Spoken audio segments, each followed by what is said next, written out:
घेतला की लाडकी बहीण योजनेचे श्रेय तुम्ही कोणाला देता. कारण तुम्ही जसं म्हटलं तो महत्वाचा मुद्दा आहे की विधानसभा निवडणुकीच्या अगोदर जे आपण बघितलं तीनही नेत्यांनी त्यांच्या त्यांच्या पद्धतीने जाहिरातबाजी करून म्हणजे ती योजना आणण्यामागे आमची कशी महत्वाची भूमिका राहिली आहे हे दाखवण्याचा प्रयत्न केला.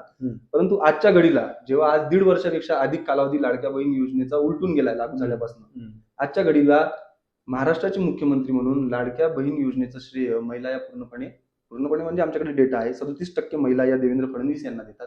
31% महिला या लाडकी बहीण योजनेचं श्रेय एकनाथ शिंदेना देतात. यामध्ये वेगवेगळ्या गोष्टी असतात. यामध्ये या नेत्यांचा प्रभाव क्षेत्राचा सुद्धा मोठा रोल प्ले होत असतो. म्हणजे तुम्ही मुंबई ठाणे वगैरे भागात जर गेलात, ठाणे वगैरे भागात स्पेसिफिकली एकनाथ शिंदेचं नाव खूप जास्त चर्चेत असतं. तिकडच्या महिला एकनाथ शिंदेचं नाव अधिक घेतात. परंतु महाराष्ट्र पातळीवर जर आपण आज बघितलं तर याचं श्रेय हे पूर्णपणे मुख्यमंत्री देवेंद्र फडणवीस यांना लाडकी बहीण योजनेचं श्रेय जाते आहे.